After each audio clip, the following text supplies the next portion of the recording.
زیاتر لە 3 ساڵە بەشێک لە کەسوکاری پێشمەرگە دیلەکانی دەستی تیرۆریستانی داعش لە چاوەڕوانی چارەنووسی ڕۆڵەکانیانن، بەڵام تا ئێستا وەڵامێکی دروستیان نەدراوەتەوە.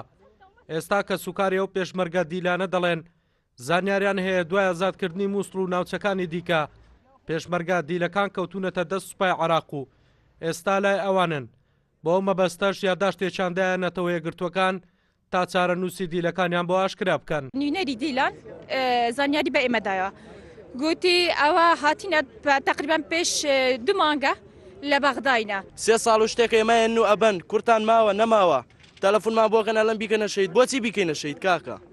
بۆچی ئێمە کوڕمان ماوە لە بەغایە؟ دەمانەوێت ئەگە هەر زانیاریەک هەبی لە ڕێی وەزارەتی پێشمەرگەوە پێمان بگۆ، نەک لە جادە نەک لە خەلکانی تر. ئەگەر لە ژیان داماون با ئەمە معلوماتمان لە وەزارەتی پێشمەرگەوە پێ بگات، چونکە ئەوە پێشمەرگەن ئەمانە لەسەر و خاکە و هاڵێ هاتون. هەتا نوکەژی خۆ بەرپرسای نەک هەستای خود سەردانا ماڵاوەژی نەکردیە.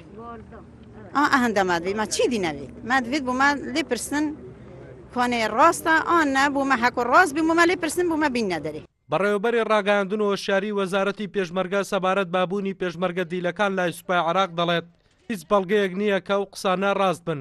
تا بەڵگەش نەبێت ناتوانن بە دوواداچوونی وردی بۆ بکەن. ئێمە لە وەزارەتی پێشمەرگە لە ڕووی ڕسمیەوە هیچ شتێکمان لەبەردەست نییە. یعنی ئەمە کارکردن لەسەر وەها حاڵەتێک پێویستی بەوە بە ڕسمیات هەیە. بۆیە هەتا ئێسش وەزارەت چاڕوانەکانی ئەوەیەوە کار بە شێوەیەک لەسەر ئەم بابەتەکە کە ڕسمیەتێک بکەوێتە دەست وەزارەت هەتا بتوانێت مخاتەبەی بەغدا و لایەنە پەیوەنددارەکانی تر بکات لە بەغدا نسبەت بەم حاڵەتە. بە گوێرەی دوایین ئاماری وەزارەتی پێشمەرگەی هەرێمی کوردستان لە شەڕی تیرۆریستانی داعش زیاتر لە 1650 پێشمەرگە شەهید بوونە و نزیکەی 11,000ش بریندار بوونە.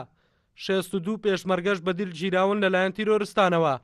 دوای زیاتر لە 3 ساڵیش تا ئێستا چارەنووسی بەشێک لەو پێشمەرگە دیلانە دیار نییە. هەڵگورد ئەحمەد، کورسات نیوز، هەولێر.